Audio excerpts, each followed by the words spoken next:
Hello guys, welcome to our lecture. So today we'll be looking at immunotherapy and looking at a bunch of different diseases, but we'll take a look at cancer and other different stuff. So I recommend checking out all these papers if you just want a good read of how we've discovered new things like a dendritic cell cancer vaccine, potential for that, how cancer and inflammation intersect. So again, this brings up the importance of that chronic inflammation, predisposing us to possible cancer risk, and also different diseases such as melanoma. So manipulating the immune response is becoming one of the kind of the hot topics, especially with COVID. And it's extremely relevant in autoimmune diseases and transplantation, and also in anti-Tumour immunotherapy. So we have this figure here, which we saw in the last lecture, about all the different autoimmune diseases. And here are the common transplanted tissues. And these are quite relevant as we'll talk about transplantation. So here we commonly see the kidney, liver, heart, pancreas, lung, etc. And you can see the percent rates. So yeah, it's not always looking great, and we have to do a lot of things to keep it at that rate. And that's not its natural survival rate.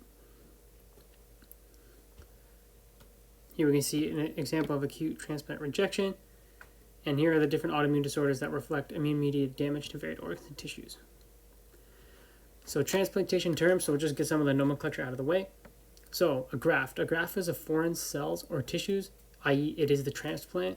So we can have an allograft, which is a graft from a different member of the same species. So another human, for example. We have alloantigens, which are antigens that differ between non-identical members of the same species. So differences in our MHC proteins, which we'll talk about in detail.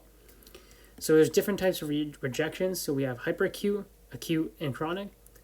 So in hyperacute rejection, as the name says, it's a very rapid process. It involves type 2 hypersensitivity reaction features. It occurs within hours due to pre-existing antibodies or alloantibodies. So again, alloantibodies are antigens that differ between non-identical members, and this usually involves MHC. This leads to complement fixation. Vessel of transplant class graft are rapidly blocked, and this causes tissue destructions. Then we have anti-ABO, for example, in blood transfusions, and anti-MHC antibodies. And this is usually avoided by pre-screening. So acute rejection. So in pre-screening, we usually take out cells and then test them against the donor cells. In acute rejection, this occurs within days to weeks, which features of type 4 hypersensitive reaction. And this is the key cause of graft rejection. In this scenario, is targeted by current immunotherapy strategies. In chronic rejection, this takes months to years after the transplant and has features of type 3 and type 4 hypersensitive reaction, which we'll see on the next slide. So pre-existing antibodies that react with endothelium cause hyperacute graft rejection. So essentially, we're already immune to these MHCs, for example, or blood donors. So we get type A, and we're type B, so we already have that anti-A. So we immediately have that reaction, and it's immediately destroyed. So chronic rejection in blood vessels of a transplanted kidney. So this is going to be what we're looking at. So we can have anti-HLA class 1 alloantibodies. So remember, that's our MHC, which can target the blood vessels of the transplant. So obviously, a tissue needs vascularization to survive and a blood supply. So our antibodies essentially target the blood supply, and the tissue will die. And this will initiate chronic rejection. So antibody bound to these endothelial cells recruit Fc receptor positive monocytes and neutrophils, like we've talked about, and then these will slowly attack and have inflammatory response. So the blood vessel lumen narrows, and there'll be chronic inflammation due to tissue remodeling and vessel obstruction. So essentially, it will kind of remodel back together, but it will continually be degraded by all these activities. There will be continual damage, thickening of the arterial wall, infiltration of antibody cells, including macrophage and granulocytes, and T cells. So we essentially have our adaptive response as well. So again, chronic rejection can take months to years after transplant. And graft destruction is due to fibrosis and atherosclerosis. We have immune complexes which are formed. IgG is targeting transplant class 1 MHC in a type 3 hypersensitivity reaction. We also have T cell involvement in our type 4 hypersensitivity reaction. We also have cytokines, which causes chronic inflammation. And we also have fibroblasts and smooth muscle proliferation, where there's tissue damage and remodeling and the gradual loss of transplant and graft function. So what is acute rejection, and why does this happen? So here's a kidney draft from dendritic cells. These dendritic cells migrate to the lymph node and the spleen via the blood, where they activate effector T cells.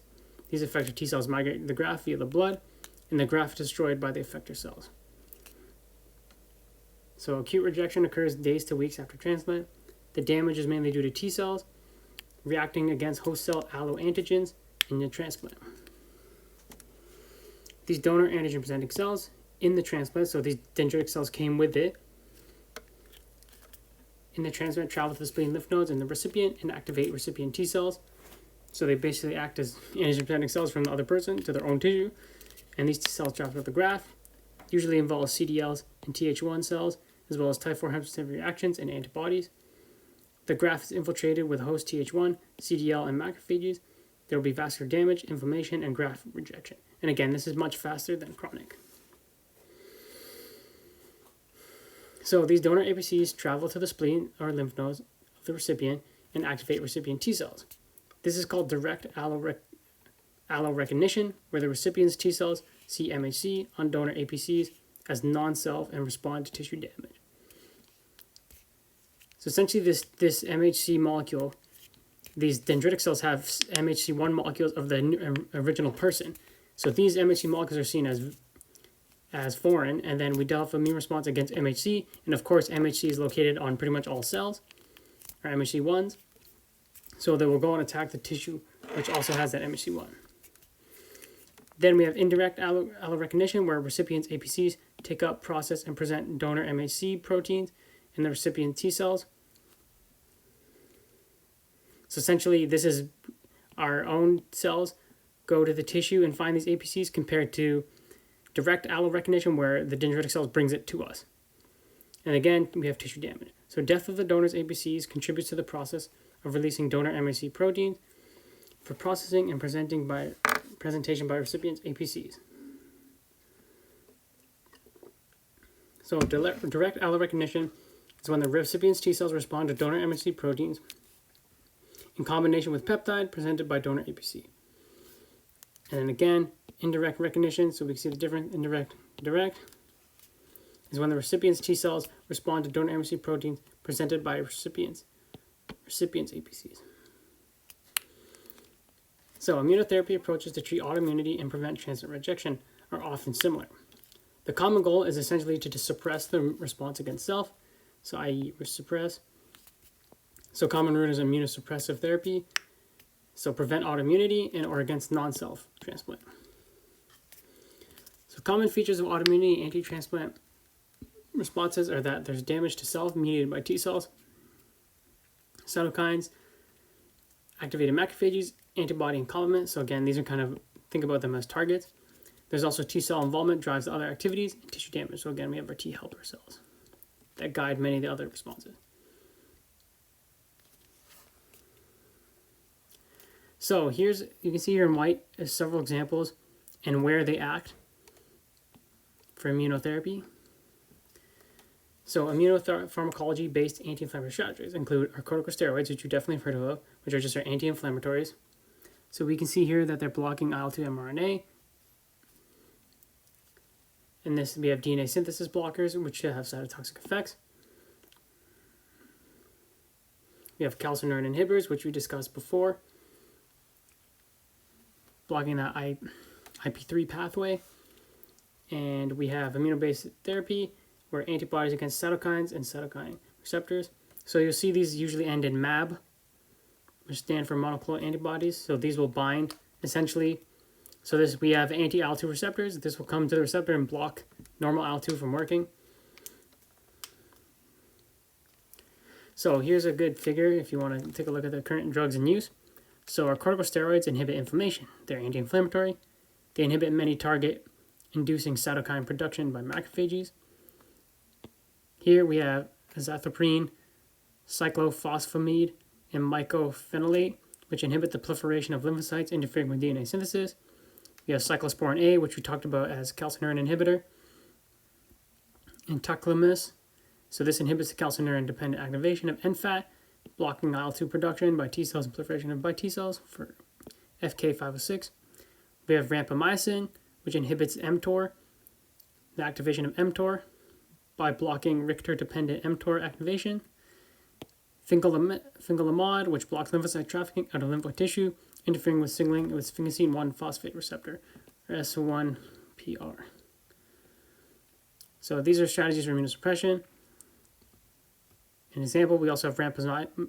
So for example, rampamycin inhibits T cell activation, while fingolimod blocks signals needed for lymphocyte trafficking. So corticosteroids. So these inhibit transcription of several cytokine genes and have a wide-ranging anti-inflammatory effects. We can know that corticosteroids also can be highly immunosuppressive and also have many side effects. It's effective because it blocks IL-2 transcription and causes the inhibition of T cell activation and blocks expression of several other proliferative cytokines, including IL-1, IL-6, and TNF-alpha. So in corticosteroids, we have our steroids, which act as intracellular receptors. These steroids are lipid soluble, so diffuse across the plasma membrane and bind to steroid receptors in the cytosol. We can see that here with a chaperone of heat shock protein 90. Once it binds, the chaperone is released, releasing heat shock protein 90, and the steroid receptor can now cross the nuclear membrane, and in the nucleus, it blocks we can see in the nucleus, the receptor binds specific gene regulatory sequences and activates transcription. So the steroid binding to the receptor displaces the dimer of heat shock protein 90, as we see here. This exposes the DNA binding region and receptor. The steroid receptor then enters the nucleus and binds to the specific DNA sequences in the promoter regions of the steroid responsive genes. And these corticosteroids exert their effects by modulating transcription of a wide variety of genes, usually are cytokines. So, problems with corticosteroid, they have numerous effects. One important thing is that we'll talk about with immunosuppressive therapy is the less specific it is, essentially the less ideal it is. So if we had something that's super specific, only affected one target, but didn't affect other stuff, that's the best. But these are very general and have generalized immunosuppression and cause an increased risk of infection. Even new stuff has come out about COVID. Since they use a lot of anti-inflammatories, there's some sort of infection with fungi they're seeing in India in the lungs, basically because there's so much use of these corticosteroids that people's immune systems are getting so weak that are getting infected with like normal things that we never would get infected with. And they can also cause other effects like kidney toxicity. There's also stuff about stomach ulcers with overuse of anti-inflammatories, or NSAIDs. So we can see here they have effect on a bunch of cytokines. Our nitrogen oxygen species, COX-1, COX-2, phospholipase A, decrease in adhesion molecules like we talked about ICAM, LFA, and increase in endonucleases. So again, we can see reduced inflammation, reduced nitric oxide, lower prostaglandins and leukotrienes, reduced emigration of leukocytes, induction of apoptosis in our immune cells. So you can obviously see how this would be ideal if we really want potent immunosuppressive therapy. So now we're looking at our DNA synthesis blockers, which inhibit cell proliferation and induce cytotoxicity. So xanthothiaprines are nucleoside analogs, and these terminate DNA synthesis. Cyclophosphamide cross-links DNA molecules and impairs cell division and transcription. So these are essentially effective because the whole cell proliferation needed for immune response to transfer graft is blocked. The problem's, again, not very specific and is taken up by any rapidly dividing cells, and there's side effects such as bone marrow suppression. So again, like our stomach and other places like that, we have rapidly dividing cells, and those can be targeted as well.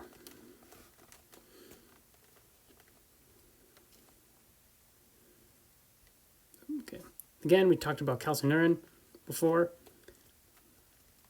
So we have immunosuppressive drug like cyclosporin A, which can block the signal transduction of calcineurin inhibitors. So we have calcineurin inhibitors such as cyclosporin. These block the transcription of NFAT and prevent T cell activation. They work because calcineurin inhibitors form complexes with cytosolic receptors, cause immunophilins, and these complexes bind to and inhibit the activation of calcineurin, which is the phosphatase, and this is cyclosporin A. So calcineurin is then unable to dephosphorylate NFAT, the transcription factor, so NFAT stays in the cytoplasm instead of going into the nucleus to act as a transcription factor. Then T cell activation is inhibited, and this inhibits key cytokines and transcriptions, inhibits key cytokine gene transcription and suppresses lymphocyte proliferation. So normally this would go into the nucleus, transcribe, and release several cytokines, but again, it's blocked. We also have tacrolimus, or FK506, which inhibits T cell activation by blocking the action of phosphatase calcineurin, so the transcription of MFAT is not activated, and therefore no T cells. It is short-circuited.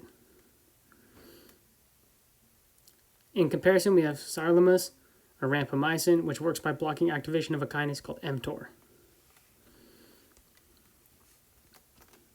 So essentially the problem with the calcineurin approach is that you can see here it affects all our many cell types, very important cell types.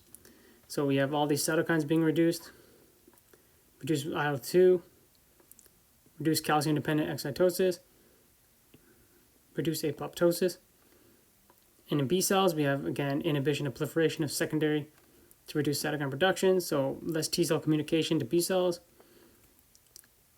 less surface immunoglobulin, and less apoptosis, reduced calcium, and again, cyclosporin and tacrolimus inhibit T cell, B cell, and some granulate responses.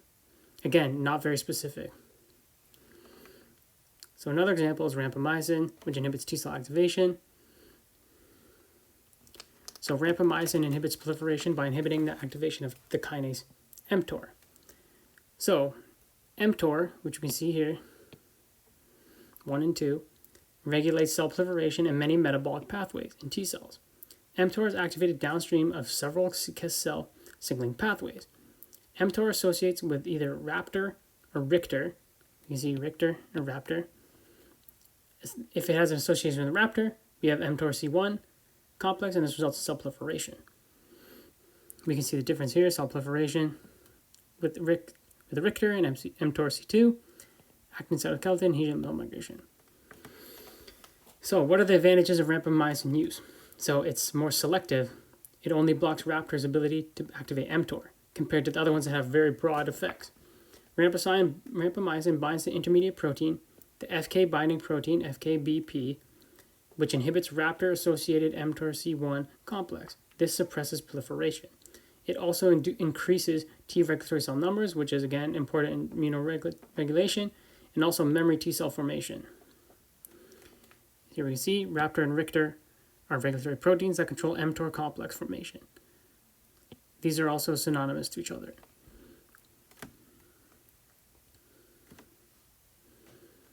So, are there better solutions? So, immunotherapy-based strategies provide an option. So, for example, we can have cell depletion, where we have anti-cell surface molecule monoclonal antibodies, cytokine inhibition through anti-cytokine monoclonal antibodies, cytokine receptor antagonists, and we can also block lymphocyte trafficking through anti-cell adhesion molecules. So, monoclonal antibodies are used to treat human diseases, can be engineered to decrease immunogenicity, but maintain their antigen specificity.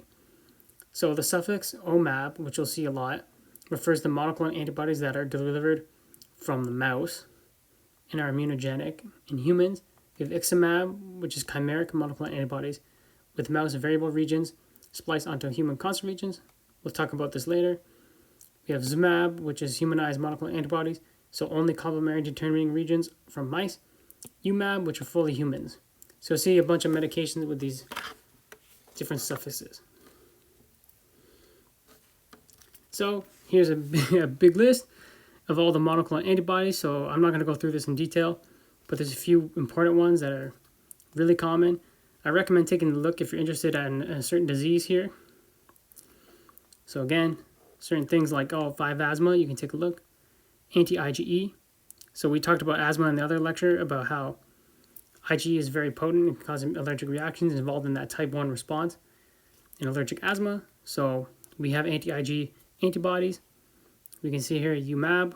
So we know from UMAB that it's a fully human monoclonal antibody. So you'd be curious, maybe you're on one of these medications and you can figure out if it's a chimera from a humanized mouse ones or fully human. So immunomodulatory therapy with monoclonal antibodies used to induce immunosuppression. Many block the actions of cytokines, inhibiting the binding of the problem cytokine, but again, that's very situational, as many cytokines aren't just, no cytokine is essentially just bad. It's in our body for a reason. It has a function. So if we're inhibiting it, it's going to affect something.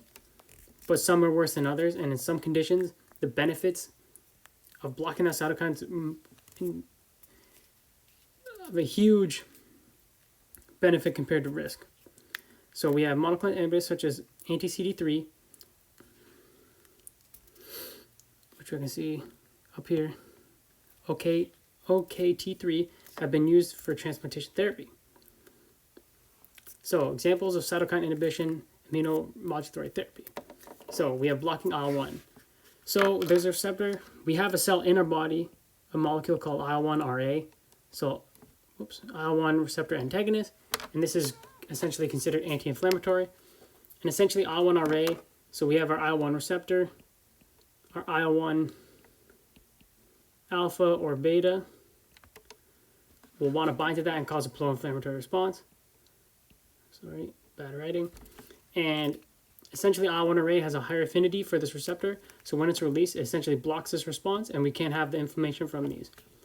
Again, it acts as a receptor antagonist in its name. So an example of this medication is anakinra, and this is recombinant, similar to IL-1RA, produced by our own immune system to compete with IL-1.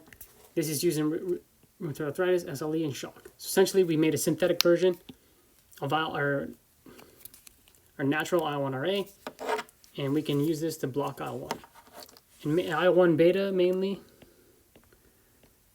Beta is involved in a lot of conditions as a pretty potent inflammatory cytokine. We also have TNF-alpha, or tumor necrosis factor alpha. So we have several anti-cytokine monoclonal antibodies against this, such as infliximab, which is a monoclonal antibody specific for TNF-alpha, which binds to TNF-alpha and prevents TNF-alpha from binding to its receptors, essentially neutralize it like a complement or like an antibody would with certain pathogens. This is used in RA, Crohn's disease. I'm pretty sure it's highly effective in RA, so it's very common treatment. We also have soluble TNF receptors, which you can see written as STNF, usually with receptor 1, 2, etc. But you'll see these are also considered anti-inflammatory in most cases. So one is etanercept, which is a recombinant soluble TNF receptor with Fc fusion protein. This binds to TNF-alpha and prevents the binding to TNF-alpha receptor. So essentially we're releasing a receptor in there to bind, but it's not actually going to have an effect on anything. So essentially here's our cell with our TNF receptor. If it binds to this, it's going to have a function. We got our soluble. So this is floating, essentially. So again, soluble. It'll bind to this instead, and it won't actually go to a membrane and actually activate the cell. And this is using RA. It's quite effective. So here you can see, here's a diagram. Each molecule of etanercept and etanercept has 2 TNF receptors attached. So another strategy is to target T cells. So T cells contribute to tissue damage and transplantation, autoimmune diseases, as we said. The problem is shutting off T cell activity causes pretty severe immunosuppression. So how is this can be approached or fine-tuned? So we talked about APCs, which deliver 3 kinds of signals. We have the signal 1, which is our T cell receptor and MHC. Then we have signal 2 with our co-stimulatory molecule, signal 3 with the cytokines. But we can have inactivation or energy or deletion of T cells if there's decreased T cell receptor signaling through the induction of GRAIL and activation of CBL. So these essentially no secondary signal, and as we talked about, if there's no secondary signal, the cells become energized. So like I said, we have a blockade of the co-stimulator pathways. So T cell activation requires the first and second signals.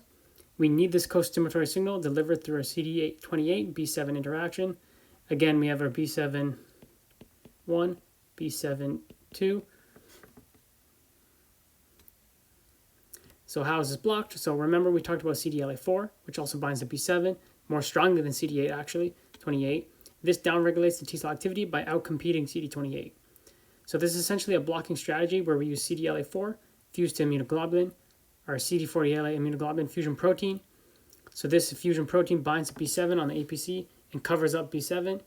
Then B7 can no longer be available to attach or activate through CD28. The result is incomplete signaling and energy, and the T cell is unable to respond.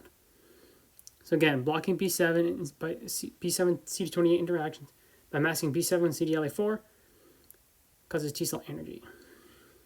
So we talked about these receptor functions quite a bit. So essentially, this is just blocking that key secondary signal.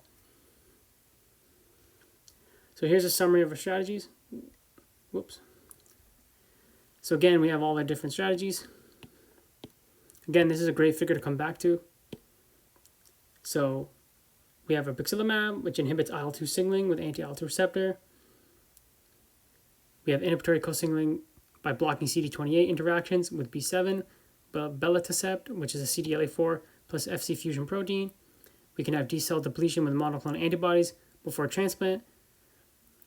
We can have inhibit T-cell signaling with anti-CD3 monoclonal antibodies or signaling inhibitors to block NFAT, like cyclosporin, blocking calcineurin. We can also inhibit DNA synthesis and T-cell proliferation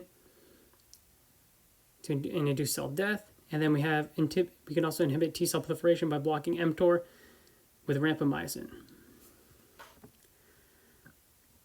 So modes of action. So here is a really good figure, which I recommend taking a look through.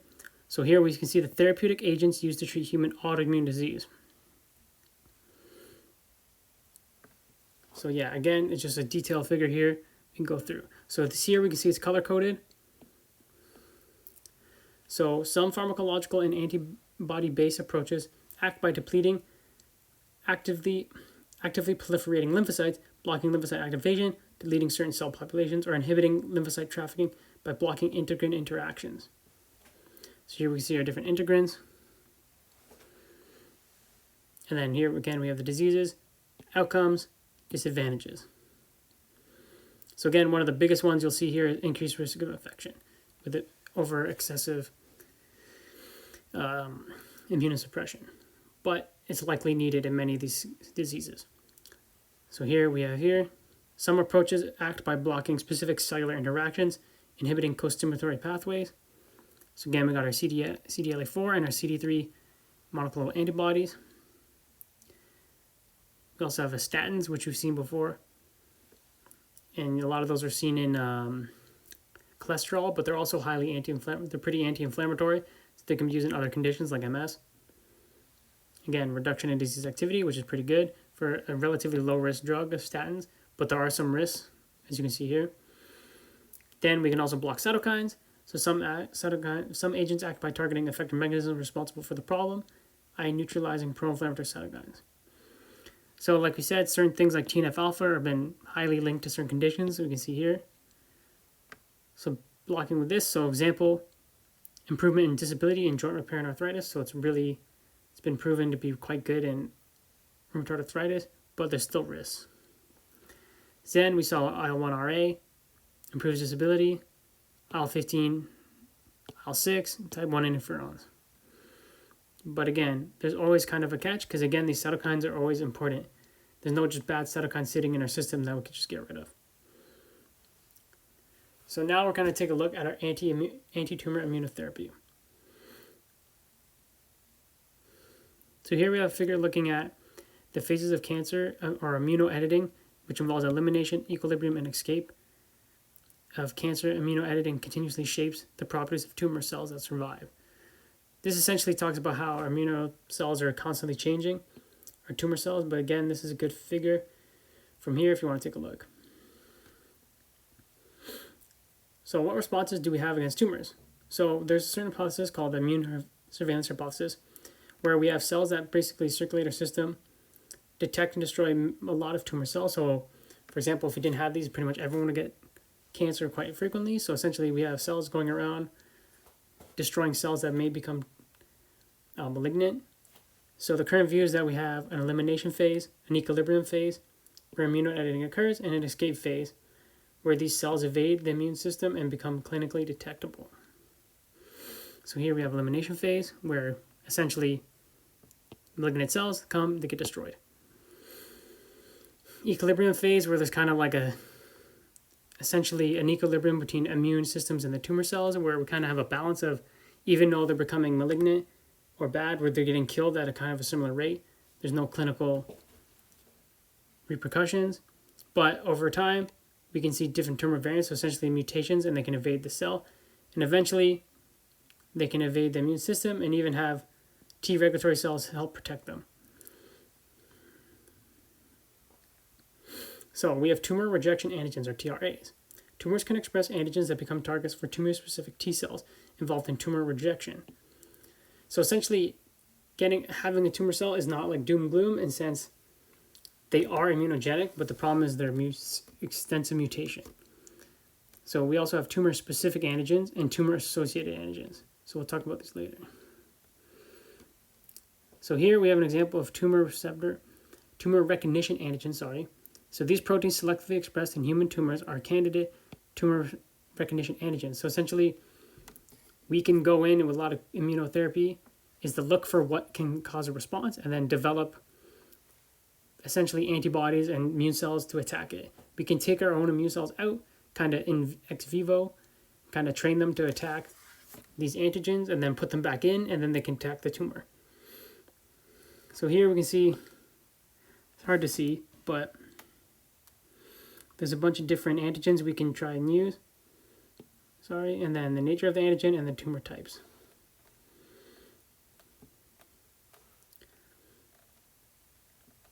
So how does the immune system respond to a tumor? So we can have antibody-mediated activity, where we have tumor-specific antibodies, which promote antibody-dependent cellular cytotoxicity, which can facilitate killing by NK cells and macrophages. NK cells are quite known for their anti-tumor effects. And we also have our CDLs, inactivated macrophages, and our cell-mediated activity as well. So again, here NK cells with Fc receptors are activated to kill tumor cells. So tumors are highly evasive and can avoid recognition in varied ways. There can be secretion of collagen, which can form a physical barrier to protect the tumor as well, which is not good. So tumors have varied immune evasion strategies. They tend to have low immunogenicity and tend to have low or no expression of co-stimulatory and adhesion molecules. So remember, we need those co-stimulatory molecules and interactions to have activation. They may lack tumor recognition antigens or novel proteins. So a lot of them are self-proteins that just multiply. So essentially, if we can't find a novel antigen or a TRA, it's essentially just a self-cell that's replicating too much. And we're normally not going to attack that cell. And this can also decrease our class 1 MHC expression and can cause resistance to CDLs. So remember, we need our CDLs to MHC class 1 binding. There can also be antigenic modulation, which reduce or lose TRA expression. And that means there's nothing for the CDL or antibodies to recognize, which is not good. And they also have immunosuppressive activity. And these T cells may be tolerized by tumor antigen presented with co-stimulation. So there's cases where we can have that co-stimulation, but not the T cell, and we have that, they can get energized.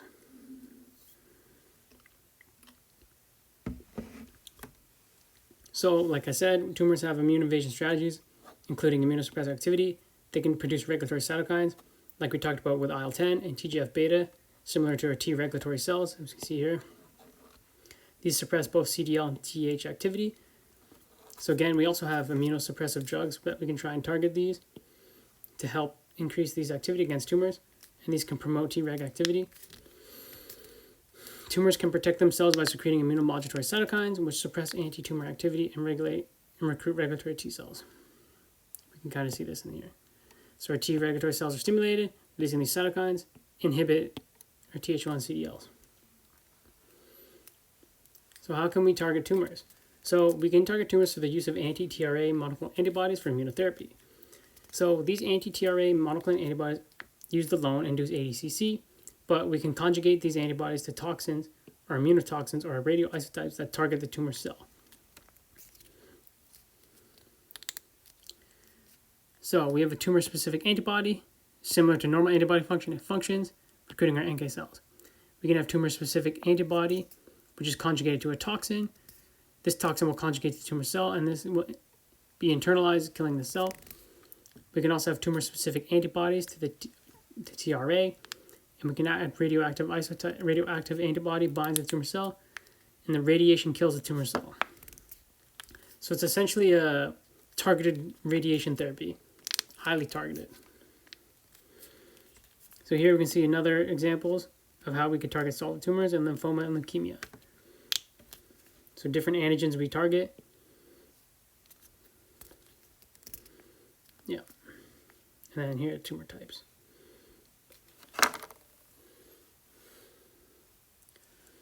So another thing we ask is that, can the patient's own anti-tumor T cell responses be amplified? So in most cases, we do have immune responses happening to certain TRAs. It's just that cancer cells essentially can overwhelm the system quite rapidly. So we can attempt to boost this response. So we'll look at some novel applications next. So using TRAs, so we talked about these tumor recognition antigens to improve tumor-specific immunotherapy. Again, some huge developments are coming out with cancer vaccines. These are mainly specific to certain cancers, so it's not just one vaccine for all cancers. It's kind of like a certain vaccine for a certain person and a certain cancer, so they're usually developed with specificity in mind. So as we said, we can boost the activity using the patient's own APCs, or dendritic cells.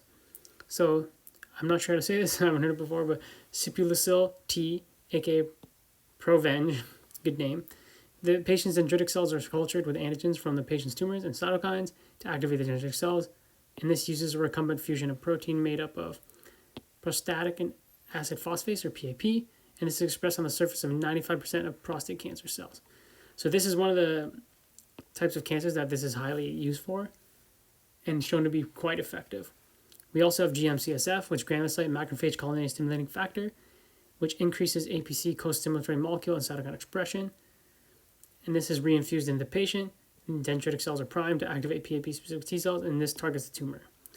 So here's a graphic you can take a look at. I recommend you check it out. And then here you can see the reference if you want to actually open it in a clear image. So we can also train our T cells to attack tumors. So we can have something called adoptive T cell transfer, where we isolate T cells or tumor infiltrating lymphocytes from the tumor, so T cells that are essentially already in the process of attacking it. So we know they have a TRA they're dealing with. Then we take it from the tumor, activate their TIL population with IL-2. We select and expand the population of tumor-specific TILs and reinfuse them into the patient, and this can attack the tumor more efficiently. The problem with this is that it's very slow, so we have to allow for TIL expansion ex vivo, which can take a month or more, and sometimes they don't have this time, and it can be quite expensive, especially in some places like the US where you might have to pay out of pocket. So a new strategy in adoptive T cell transfer, something called CARs, or chimeric antigen receptors. So these are genetically modified patient T cells, so they would target tumor cells using CARs. So the first CARs was approved in 2017 to treat B-cell acute lymphoblastic leukemia, which targets CD19 on B cells, and there's also clinical trials in progress for others. So again, if you want to take a look here, the figure. So chimeric antigen receptors have antigen recognition domains, which is a modified antibody segment, able to recognize a tumor cell antigen, TRA, and intracellular domain that activates T cell population, which is very important. This results in clonal expansions of anti-tumor T cells. Virus vectors are used to deliver CARs into the T cells and return to the patient, and they attack tumor cells. So you can see here a CAR carrying a T cells and bind to the tumor antigens and kill the cancer cells.